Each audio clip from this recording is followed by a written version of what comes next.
How can you accurately compare one real estate investment against another? For that matter, how can you accurately compare one investment type of any type against any other investment of any type? I'm Lee Harbaugh. I'm a professional pianist and composer. I'm also a realtor in the state of Texas, and I'm a real estate investor just like you. If you're looking to invest in real estate, you've heard me say in these videos that I've been doing that it's important to understand how to break it down to a simple figure that you can financially compare one investment against another. And again, I reiterate, the financial question or the financial aspect of it is not the only aspect to consider when you're determining whether or not you're going to make a specific real estate investment. But the financial aspect obviously is an important component as you weigh the pros and cons of making a specific real estate investment. So back to my question, how can you really accurately compare one investment against another? Well, that's where understanding a rate of return comes in. And specifically, that's where understanding an annualized rate of return comes in. In my last video segment, I discussed with you and gave you the basic principles to computing a basic rate of return.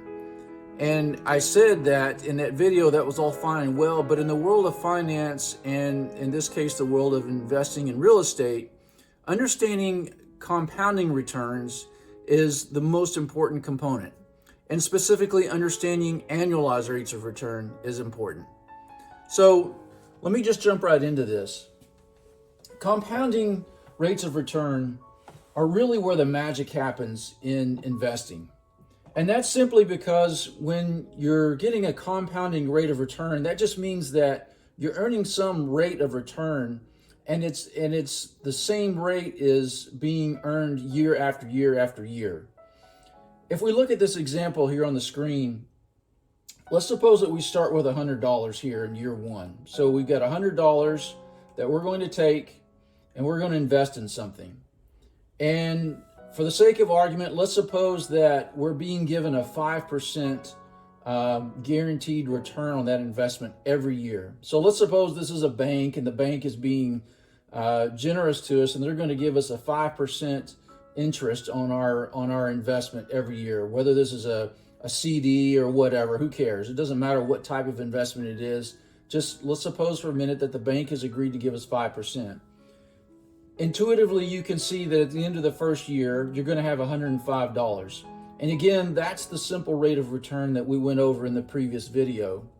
So then let's suppose that in year two, we're also going to earn 5%.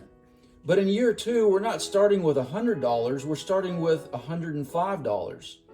So again, in year two, we calculate what we would call a simple return, but this time it's starting with $105. So we take $105, we multiply it by 1.05, that's our 5% guaranteed rate. And what we end up with is $110.25. So then let's say again in year three, we're guaranteed a 5% return. We're going to start with $110 in this case. Again, we multiply by the 1.05, that's our 5% rate, and we end up with $115.76. So when you look at this, you see that our total 3-year return in this case is 15.76%. But what we would say is that our annualized rate of return is 5%. That just means that every year we were earning 5% on our investment year after year. So you can see that the compounding effect here is important because in year two, we didn't just start with $100, we started with $105.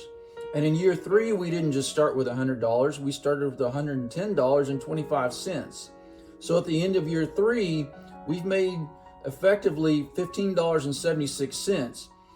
If you can just imagine for a moment, if we started with $100 only every year, so in other words, if we calculated just a simple return on our initial $100 investment, we would have ended the 3 years with just with $115.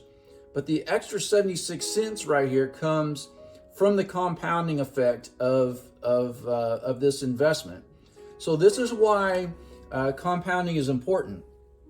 In the world of savings accounts, and especially in today's environment, if you have a savings account and you've got money invested in it, you're probably not earning very much at all. Savings accounts are paying very, very little interest right now. So, compounding interest on a savings account is minuscule.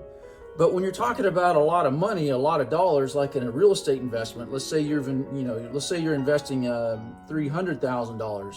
All of a sudden, that 76 cents becomes a lot of dollars, and that becomes very important. So again, what's the importance of annualized rate of return? Why am I emphasizing annualized rates of return so much? I will say it over and over again because I think it just bears repeating. The reason is because the annualized rate of return gives us the ability to compare investments against one another, whether it's two potential real estate investments or possibly even comparing a real estate investment to a stock investment or a bond investment. As long as you're using annualized rates of return, you at least have an apples to apples way to compare different investments. So again, just a few points here that I'll point out on this slide. An annualized rate of return simply tells the investor what they've earned each year as an investment. And then again, they allow us to compare the quality of various investments against one another. One important thing that I'll point out, annualized rates of return are used extensively in the finance and investing world because most equity and fixed income funds publish their annual performance or their performance in annualized form. In other words, they publish annualized rates of return so that you can see historically how they have performed, and it gives you a way to compare, one particular stock fund against another. All right, so once again, I'm gonna make this apologetic disclaimer to you. There's going to be a little bit of math here, but again, I think this math is important to know. So, or at least to know conceptually how it works.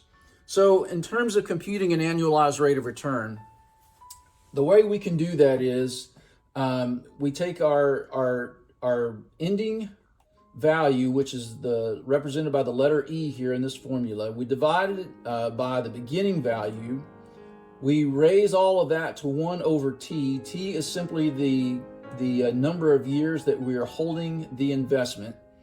We subtract 1, we multiply by 100, and that gives us our annualized rate of return on an investment. So in a nutshell, that is how you compute an annualized rate of return. And I think that explains to you pretty well the importance of understanding compounding returns and annualized rates of return. So again, a compounding rate of return is simply compounding rate of return is simply an investment that is earning us a certain rate every year, but every year it starts with a higher base principal, if you will, if you want to think of it like that. And then the annualized rate of return, that terminology simply means figuring out the annual rate at which an investment is growing every year. So in a nutshell, again, that's the annualized rate of return and compounding rates of return. Stay tuned to my next video as I'm going to give you an example of computing an annualized rate of return and also a total rate of return, and we'll compare the two and just see how they work together. And again, then following that, I will talk a little bit more about annualized and compounding rates of return.